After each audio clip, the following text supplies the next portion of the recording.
Good morning, dear students. In continuation of e-learning lecture series Ratna, today I am going to describe you about most important beautiful jewel, diamond. Common Hindi name of diamond is Hira. Its chemical formula is C. So, diamond contains carbon only and belongs to coal group. Then what is the difference between diamond and coal? The difference between diamond and coal lies in their structure. In diamond, the carbon atoms are situated very densely. The structure of diamond is composed of tetrahedral units. Tetrahedral units means each carbon atom is attached to 4 carbon atoms by means of strong covalent bonding. By means of these strong covalent bonding, diamond is too hard. Its hardness is 10. It is the hardest mineral known to the man. Diamond is the most favorite gem of the planet Shukra, Venus, and hence should be worn on the body or used internally to please the planet Shukra and banish its ill effects. Synonyms: हीरक, हीर means most beautiful, अभेद्य जिसको काटा ना जा सके, hardest mineral, भिदुर, Kulish and pavi. These three are the synonyms of thunderbolts, आकाशीय बिजली. So these synonyms are given to diamond owing to its brilliant luster and shining. Bhargav Priya and Bhragu Priya. Bhargav and Bhragu are the synonyms of Shukra Priya. When heated in open air in the presence of oxygen at high temperature, carbon dioxide is produced from it. जैसा आप जानते ही हैं कि diamond carbon का बना हुआ है, तो जब हम इसको हीट करेंगे ऑक्सीजन के प्रेजेंस में तो naturally carbon dioxide gas produce होती है. और हमारे पास कुछ, अगर ये प्योर कार्बन से ही बना हुआ है, कोई ट्रेस एलिमेंट नहीं है, तो हमारे पास कोई ऐश नहीं बचती है. Diamond has no specific colour or is usually colorless, but sometimes it is slightly yellowish, yellow, red, green, blue and rarely black. The colorless diamonds are pure carbon, but colored stones may contain calcium, sodium, copper, silicon, aluminium, boron, iron and magnesium in traces. Its crystals are cubic, hexaoctahedral, often rounded or distorted.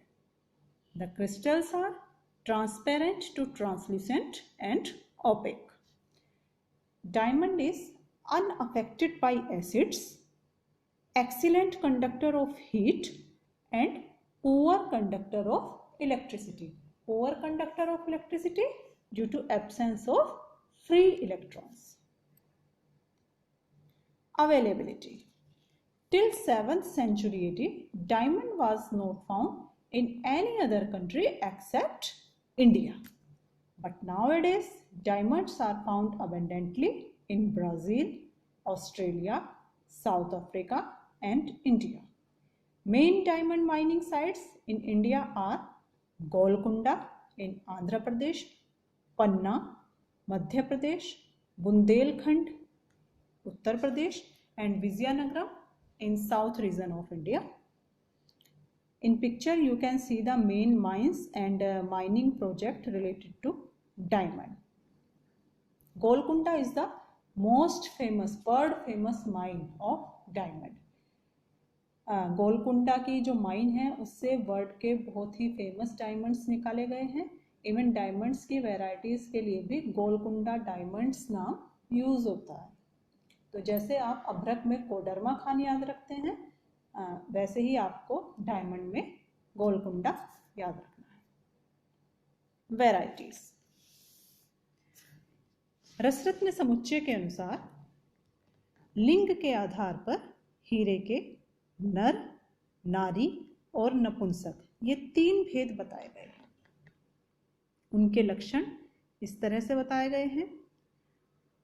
अष्टास्त्र च अष्टफलकम, 8 धार 8 फलक facets, षटकोण 6 कोण, अति भासुरम अत्यंत चमकीला, अंबुदेंद्र इंद्रधनुषी रंगों से युक्त, वारीतरम और हल्का हीरा, पुनवज्रम उच्यते पुरुष हीरा होता है। तदेव चिपिटाकारम स्त्री वज्रम वर्तुल आयतम, यदि वही हीरा चपटा एवं गोल हो तो स्त्री हीरा, वर्तुलम कुंठ कोण अग्रम किंचित गुरु नपुंसकम, तथा वही हीरा कोण एवं धार से कुंठित एवं कुछ गुरु होता है तो नपुंसक हीरा कहलाता है।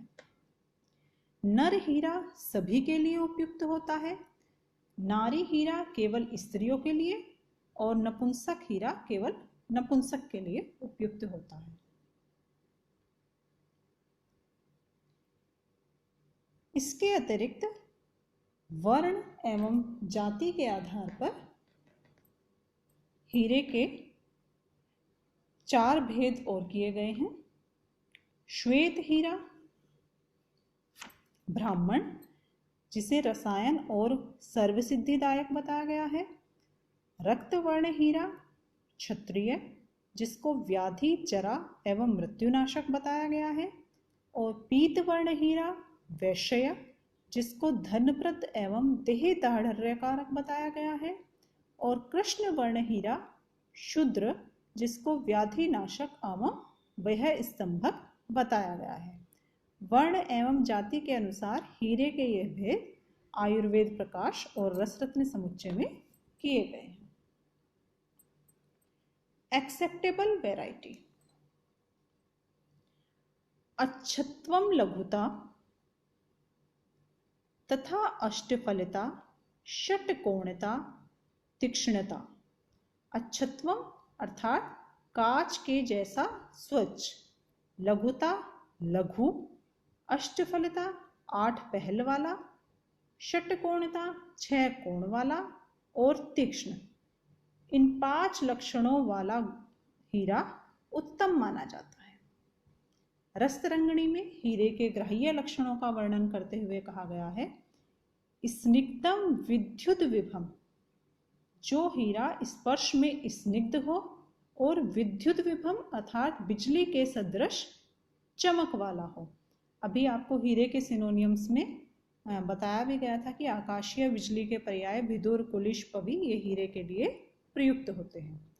स्वच्छम अलेख्यम, जो स्वच्छ हो तथा किसी भी चीज से ना कटने वाला हो।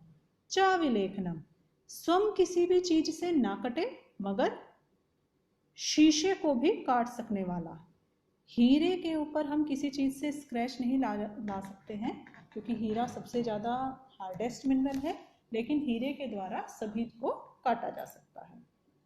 तीक्ष्णम अत्यंत तीक्ष्ण, षटकोणम अष्ट अस्त्रम, 6 कोण तथा 8 फलक वाला हीरा श्रेष्ठ होता है। वज्र दोष। हीरे के 5 दोष बताए गए हैं। बिंदु, काकपद, यव, मल और रेखा। अगर आपको ध्यान होगा, रत्नों के भी 5 दोष बताए गए थे। कौन से?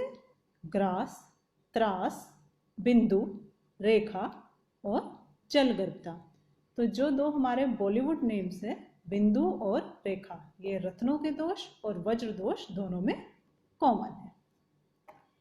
तो फर्स्ट बिंदु दोष, अर्थात जल के बिंदु जैसा काला या लाल चिन्ह हो, गोल एवं चपटा बिंदु हो, तो ऐसा हीरा दोषयुक्त माना जाता है। यह निष्फल और क्रेता का धन नाश करता है। काकपद, जिस हीरे पर कौवे के पैर जैसा निशान हो वह काकपद दोष युक्त होता है। और इसका इफेक्ट मोस्ट इम्पॉर्टेंट है, इस पर ही क्वेश्चंस पूछे जाते हैं कि काकपद दोष से युक्त वज्र को धारण करने पर मृत्यु हो सकती है।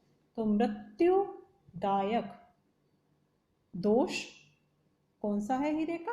काकपद दोष। यव जो के समान श्वेत, रक्त, पीत एवं कृष्ण वर्ण की आकृति का हीरक दोष युक्त होता है।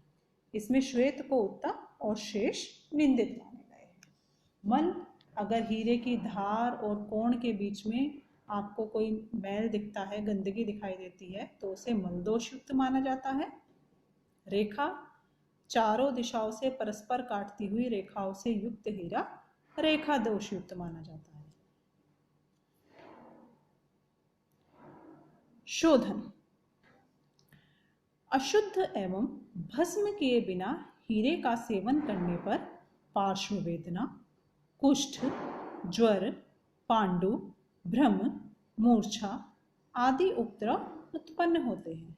अतः शोधन के पश्चात मारण करके ही हीरे का सेवन करना चाहिए। हीरक शोधन। First reference is of Ayurved Prakash. कुलथ कोद्रव क्वाथे दोला यंत्रे विपाचयेत व्याघ्री कंद गतम वज्रम त्रिदिनम तद विशुद्ध्यति। अर्थात व्याघ्री कंद गतम वज्रम, वज्र अर्थात हीरे के स्क्रैपिंग्स को, छोटे टुकड़े को हमें कहाँ रखना है? व्याघ्री के कंद के अंदर। और टेक्निक कौन सी यूज करनी है? दोला यंत्र में स्वेदन करना है। कितने दिन तक? 3 दिन तक। और दोला यंत्र में हम मीडिया क्या यूज करेंगे? किसमें स्वेदन करना है? कुलथ कोद्रव क्वाथ, कोद्रव एवं कुलथ क्वाथ में। तो व्याघ्री के कंद में वज्र को रखकर कोद्रव एवं कुलथ क्वाथ में दोला यंत्र विधि से 3 दिन स्वेदन करने पर हीरा शुद्ध हो जाता है। रसरत्न समुच्चय में भी इसी तरह का एक रेफरेंस दिया गया है। कुलथ क्वाथ के स्विन्नम कोद्रव क्वथितेन वा एक याम अवधिम स्विन्नम वज्रम शुद्ध्यति निश्चितम। अर्थात कुलथ अथवा कोद्रव क्वाथ के क्वाथ से पूरित दोला यंत्र में 3 घंटे स्वेदन करने पर हीरा शुद्ध हो जाता है। इसमें इन्होंने कुलथ क्वाथ या कोद्रव क्वाथ में से किसी एक को लेने का निर्देश दिया है। तंडुलीय जलेर वज्रम, यह रसरत्न समुच्चय का जो रत्नों के विशेष शोधन का श्लोक है उसमें से लिया गया अंश है, जहां पर बताया गया है कि हीरे का शोधन हम तंडुलीय स्वरस में करेंगे और मेथड आपको वही दोला यंत्र विधि से 3 घंटे तक स्वेदन ये करना है। तो इस तरह हीरे का शोधन हम दोला यंत्र विधि से स्वेदन करके करते हैं। लेकिन इसके अतिरिक्त जो मोस्ट इम्पोर्टेंट एक और टेक्निक है वो भी हम हीरे के शोधन में यूज करते हैं और वो है हमारी निषेक। रसतरंगिणी में इसके रेफरेंस दिए गए हैं और कहा गया है हीरकम परिसंतप्तम सुधा क्षीरे निषेचितम। हीरे को अच्छी तरह से गर्म करके, रेड हॉट करके सुधा क्षीरे अर्थात स्नूही क्षीर में, थूहर के दूध में निषेचित करना है। शतवारम प्रयत्नेन शुद्धिम आपनोत्य असंशयम। इस तरह इस विधि को 100 बार करने से हीरा अच्छी तरह से शुद्ध हो जाता है, इसमें कोई संशय नहीं है। तो यहाँ पर हमें निषेक या निर्वाक टेक्निक का यूज करना है। हीरे को एक मूषा या क्रूसिबल में रखकर उसे रेड हॉट करके और स्नूही क्षीर में उसे डिप करना है और ये प्रोसेस हमें 100 टाइम्स रिपीट करना है। दूसरा एक ऐसा ही रेफरेंस है हीरकम परिसंतप्तम प्रखर अनल योगतः शततः वापितम सूते। यहाँ पर हीरे को रेड हॉट करके डिप किस में करना है? पारद में बुझाने के लिए कहा गया है। पहले रेफरेंस में स्नूही क्षीर में बुझाना है और दूसरा रेफरेंस जो रसतरंगिणी के ही अकॉर्डिंग है उसमें हमें पारद में हीरे को बुझाना है। और दोनों ही प्रोसेस हमें 100 बार करने हैं, शतधा। इसमें इन निषेध टेक्निक्स को अगर हम यूज़ करते हैं, इस तरह से हम हीरे का शोधन करते हैं, तो हमें एक और फायदा होता है। शोधन तो हीरे का होगा ही होगा, साथ में क्या होगा कि इस तरह से जो हमारा हीरा जो हार्डेस्ट मिनरल है, वो जब हम उसे 100 बार गर्म करके डिप करेंगे तो वो फ्रेजाइल हो जाता है, जिससे हमें उसकी भस्म बनाने में सुविधा रहती है। हाउ टू प्रिपेयर भस्म। अब हीरे की भस्म में कैसे बनानी है।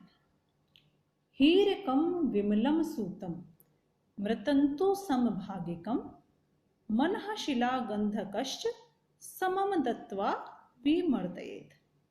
हीरकम विमलम शुद्ध हीरा, समभागिकम उसमें संभाग हमें क्या मिलाना है शुद्ध हीरे के चूर्ण में, सूतम मृतंतु या तो पारद भस्म, पारद भस्म की जगह आप क्या यूज करते हैं, रस सिंदूर।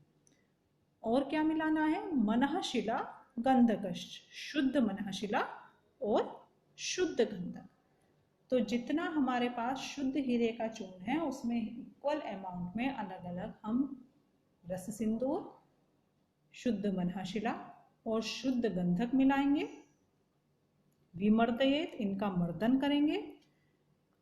संपुटस्थम तु पुटयेद वारणाख्या पुटे भृशम, इनको खरल में भली भांति घोटकर टिकिया बनाकर शराव संपुट करेंगे।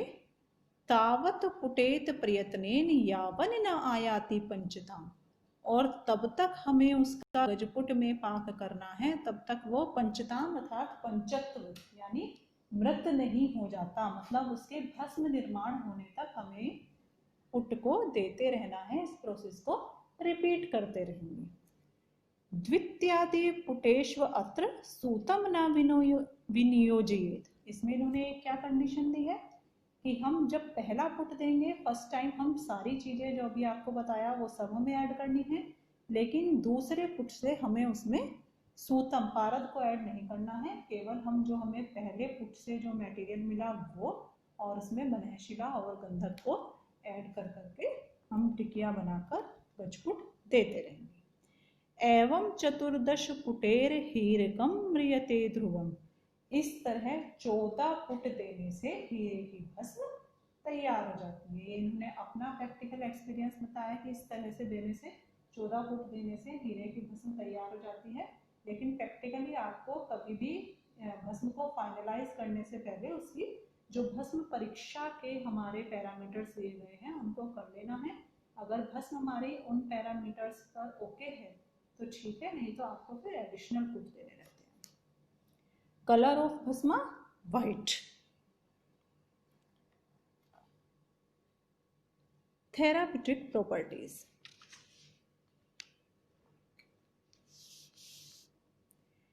सुमृतम हीरकम हृद्यम परमम षड रसान्वितम योगवाही मतश्च एतश सर्वोत्कृष्टम रसायनम। हीरा हमारा सुमृतम हीरकम हृदयम, हीरे को हृदय के लिए उत्तम बताया गया है। उत्तम विधि से बनाई हुई हीरे की भस्म अत्यंत हृदय के लिए बलदायक होती है तथा षड रसयुक्त द्रव्य के समान गुणकारी होती है। हीरे को षड रस युक्त बताया गया है, और षड रस युक्त हमारा कौन सा द्रव्य होता है, पारद होता है। तो हीरक भस्म पारद भस्म के समान गुणकारी होती है। योगवाही, यह भस्म योगवाही होती है। मतश्च एतत् सर्वोत्कृष्टम रसायनम, और यह सर्वोत्तम रसायन मानी गई है।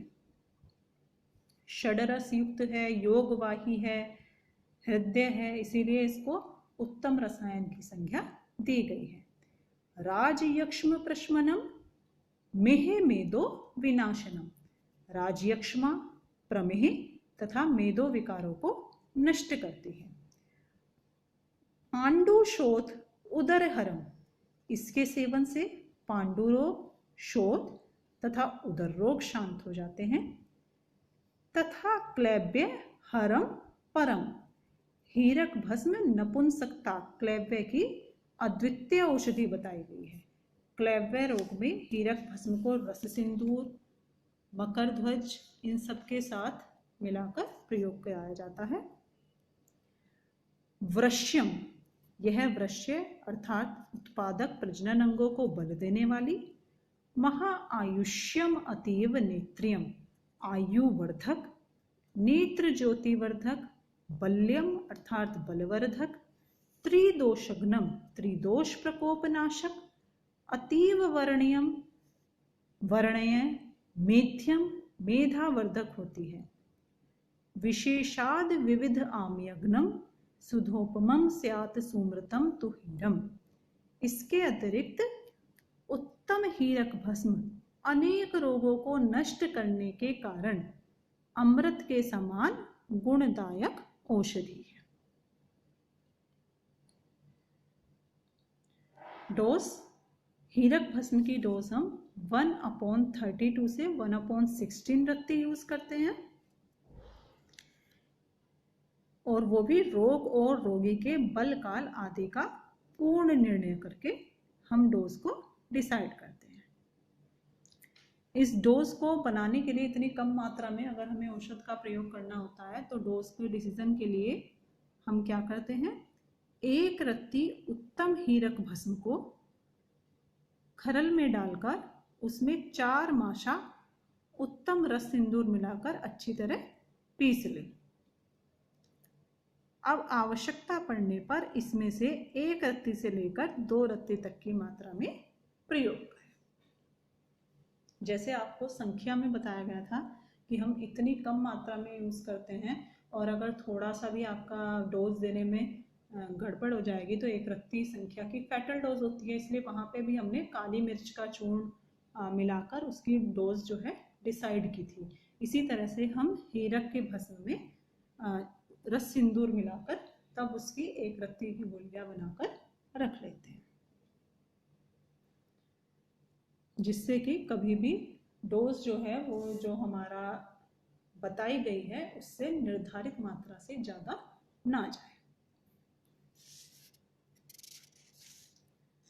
फॉर्मुलेशंस: नवरत्न राज मृगांक रस, कंदर्प सुंदर रस, कंदर्प कोकिल रस, त्रैलोक्य चिंतामणि और महामृगांक रस, हीरक रसायन, ये कुछ हीरे के प्रमुख योग हैं।